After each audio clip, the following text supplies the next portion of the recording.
ever feel like your happiness, like, hinges way too much on someone else? Yeah. Like, their approval is the only way you can feel good about yourself.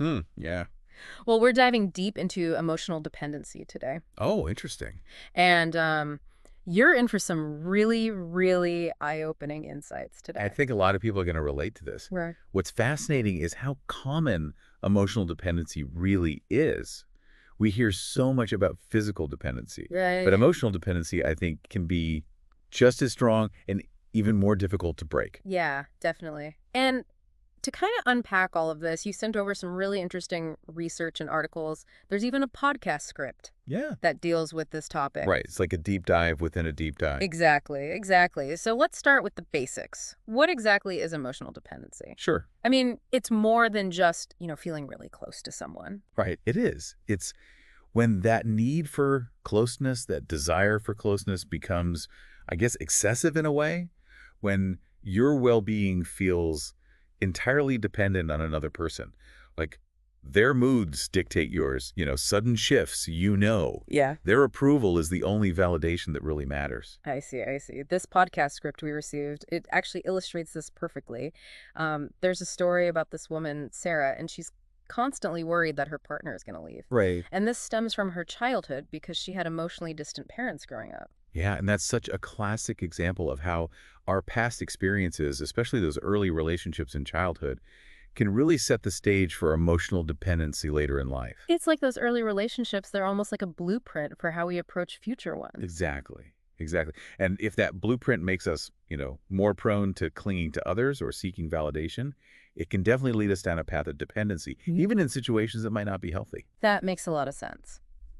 This script also talks about the impact that dependency has on relationships. Things like constantly seeking validation, fear of abandonment, feeling insecure when the other person isn't around. All of those things can create a really imbalanced dynamic where one person's needs are constantly being prioritized over the other. Right, right. Yeah. And so it's like you're walking on eggshells all the time, terrified of upsetting the other person because your happiness depends on them. Yeah, you're always seeking their approval, always worried about rocking the boat. And it becomes this vicious cycle, right?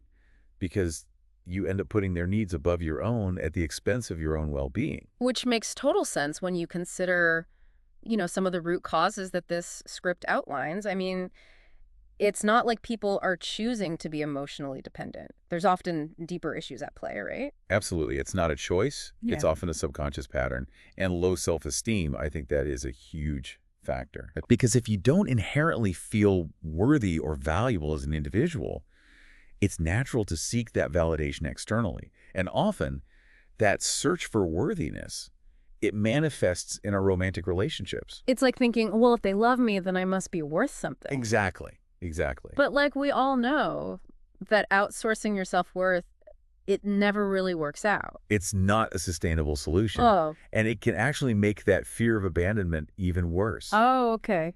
Because if your self-worth is tied to this other person, the thought of them leaving is terrifying. Right. Because then you're right back to feeling worthless. Exactly. It's like those past experiences are whispering, see, you're not good enough. They'll leave eventually. And it becomes this self-fulfilling prophecy in a way. Right, exactly. And what's really interesting is this script argues that, we can't discount the influence of what we see around us. Oh, interesting. Like societal stuff. Yeah, like societal narrative. Okay. Yeah. I can see that. Because you think about all the movies and the songs, even books, so many of them romanticize these relationships as if they're the ultimate key to happiness. Like, finding the one will magically solve all your problems. Yeah, and that's a lot of pressure to put on one person. It is. And it sets this, like, unrealistic expectation, Right. Like this person is going to fulfill every single need, fix every single thing. And while relationships can be an incredible source of joy and support, this idea that another person can complete you, that's a slippery slope. It is, yeah. I mean, no one, no matter how great they are, can meet every need all the time. Right. And so it just sets you up for disappointment. And possibly dependency. Right. Yeah. So we've talked about some of those root causes of emotional dependency, low self-esteem, fear of abandonment, and even those societal narratives we kind of internalize, but what can we do about it? Yeah. How do we actually break free from these patterns and build healthier, more fulfilling relationships? Well, this podcast script that we've been talking about, it actually offers some really practical advice here. And it all starts with self-awareness, which makes sense, right? Yeah. I mean, you can't change what you're not willing to acknowledge. Yeah, it's like that whole thing, you have to name it to tame it. Exactly. Yeah. Exactly. So much of this is about understanding ourselves, our own thoughts and feelings and behaviors, especially within our relationships. Absolutely. Like, just start by asking yourself simple questions. Yeah.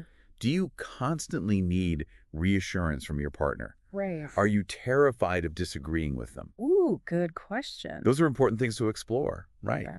And the script suggests, writing down your thoughts, journaling, or even just taking some quiet time to reflect. Really examine those patterns. Okay. It's like holding up a mirror to ourselves, to our relationship habits. I like that. And once we have that awareness, once we see those patterns, then we can start to build something that this script calls self-love, which I love that concept. Yeah, I mean, it makes sense. It's like the antidote, right? Exactly. To dependency. Because if you're depending on someone else for your worthiness, you're always going to be at their mercy. Absolutely. Building self-compassion, it means recognizing your own value. Right. It's celebrating your strengths, accepting those imperfections, and doing all of that without needing anyone else to tell you that you're good enough. Which I think is really hard for people, especially if you've spent your whole life seeking validation from others. It is a process, Mm. for sure.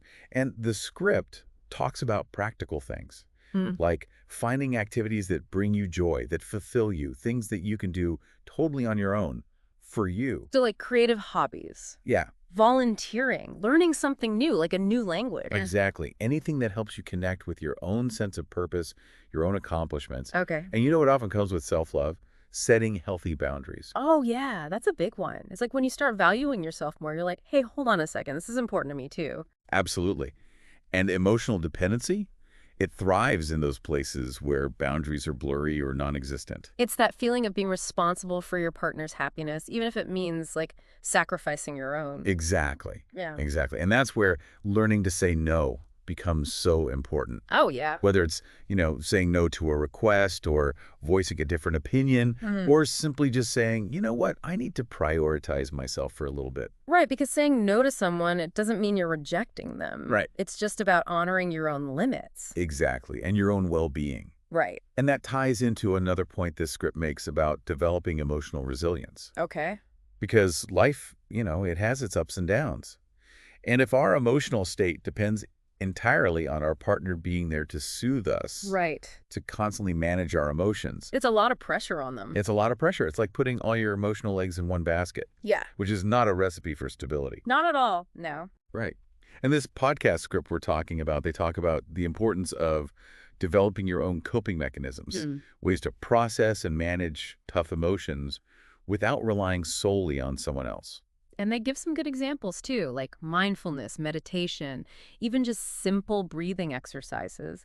It's all about finding what works for you Exactly. to calm yourself down. To calm your nervous system down. Yeah. And that's how you build inner strength. Yeah. Because if we can self-soothe, we're not as reliant on others to do it for us. And that independence, I imagine, is a big part of breaking free from these unhealthy patterns. It's huge. Yeah. And it's not about becoming totally self-reliant, right? Yeah. It's about finding that balance, right? Yeah. You can be there for other people, but you're not compromising your own well-being in the process. Right. It's like you can't pour from an empty cup. Exactly. Yeah, I love that one. And sometimes, refilling our cup means seeking out extra support. Yeah. This podcast script actually makes a really good point about how, breaking free from emotional dependency, it can be really tough to do alone. It can be. Yeah. Therapists, counselors, those can be invaluable guides in that process. Like emotional Sherpas. I love that. Yeah, guiding you up the mountain. Helping you navigate the terrain and develop healthier ways of relating to yourself and, of course, to others. And that's what they provide. Right. A safe space, to explore those feelings, challenge negative thoughts, develop new skills. It's not just about recognizing the problem. It's about having the courage to reach out for help. Because sometimes you just can't do it on your own. Right. Sometimes you need that extra support to break free. Yeah, it's so easy to think, oh, relationship, that's the answer to all my problems. But what we've been talking about today, this whole deep dive, is really reminding us that to really be fulfilled, it has to start with you. It really does. Yeah. It's so empowering when you realize that breaking free from emotional dependency, it doesn't mean you're closing yourself off to love or connection. Right. It's actually about building a strong foundation so you can experience those things in a healthier way. Yeah. And, we keep mentioning this podcast script, but I thought it was a really interesting point when they said emotional independence doesn't mean you don't care, right? Exactly. It's about finding that balance. Right. You can still love and support the people in your life Right. without making their happiness your only responsibility. Exactly. Exactly.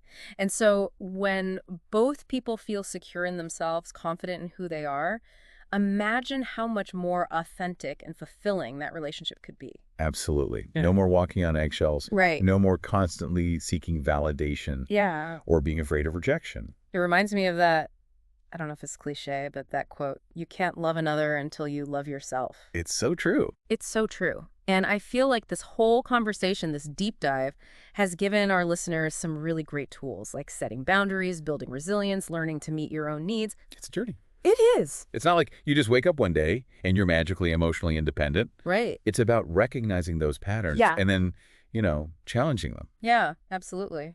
And speaking of challenges, the podcast script we've been talking about, it ends on such an interesting note. It talks about how, sometimes our culture, the things we see and hear, Yes. actually contribute to this whole idea of dependency. Like, what are those messages that we're picking up on, maybe even subconsciously, about relationships? It's a great question to think about. It is. Because it's like we're swimming in this sea of expectations. And those expectations, they come from everywhere. It's everything from fairy tales, about finding your soulmate, to just like even how we portray being single. Like, oh, if you're single, there's something wrong with you. Oh, totally. Or all those romantic comedies we watch. Someone drops everything to chase after their one true love. At the airport. At the airport. And as much as I love a good rom-com, Right. those grand gestures, they're romantic, but they don't exactly scream healthy relationship. They don't. But it's hard because those messages, they're everywhere. But the more we're aware of them, the more we can make conscious choices about the relationships we want. Exactly. That's what it's all about. It's about having the knowledge, the awareness, the tools. Yeah. So we can create healthier, happier relationships, with ourselves and the people we love. I love that. Well said. Well, on that note, for our listeners, I hope you've enjoyed this deep dive. I know I've learned a lot today. Remember, it all starts with you understanding yourself, setting those boundaries, and remembering that you are worthy. So well said. You are worthy of love and belonging, just as you are. Yes, absolutely. You don't have to earn it. So, thanks for joining us on this deep dive into emotional dependency. We'll catch you next time.